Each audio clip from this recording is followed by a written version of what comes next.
Чао!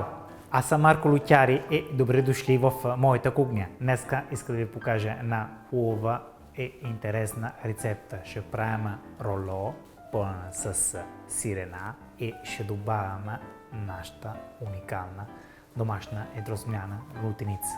500 грама телешка кема и 500 грама агнешко кема. Ще окусяваме с сол и черен пепер в началото. Яйца. Ще приготвим 2 филия хляб. Ще изложим в една малка купа. Ще добавим малко мляко. По този времето, около хляб ще стане, вземем една тава за фурна, алуминия фолия и хартия за фурна.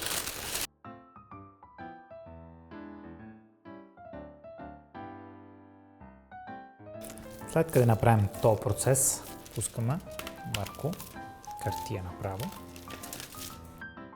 Съм си приготвил малко различни вида от сирена. Има кашкавал, има гауда и има чедър.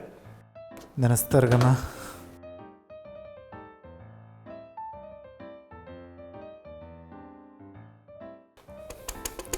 сложете, не се притеснявайте да стана богат и вкусно. И сега е момента да добавим нашата едросмяна домашна лутеница. Богат на седенчуци от градините на Дерони.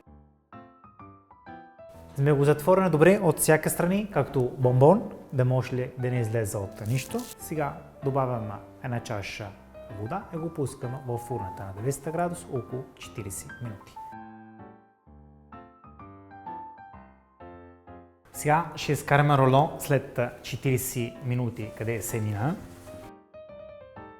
Много е горещо, така внимавайте кога го изкарате от фурна. Сега вземем хубаво италиански пармезан.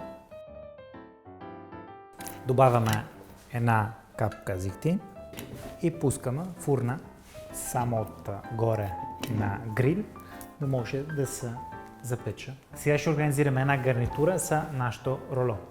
Почваме да вземем една тенжера, малко хубаво зехтин, една глава бял лук, нарежеме на ситно, пускаме лук, отворяме една хубава консерва от грак, е направена на пара, да се паза всички неща от грак, да можете да се насладим на по-хубаво и вкусно грак.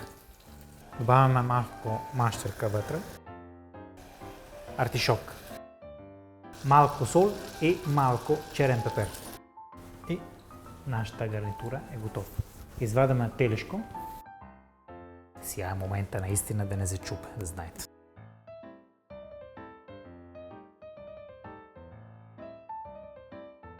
Ще довършим с малко свежи поправки. Както виждате, роло е готов. Много е хубаво. Може да се насладите с вашите приятели на маса или с семейството в една хубава неделя. От мен Марко Лутяри. Пожелавам ви бон апетит!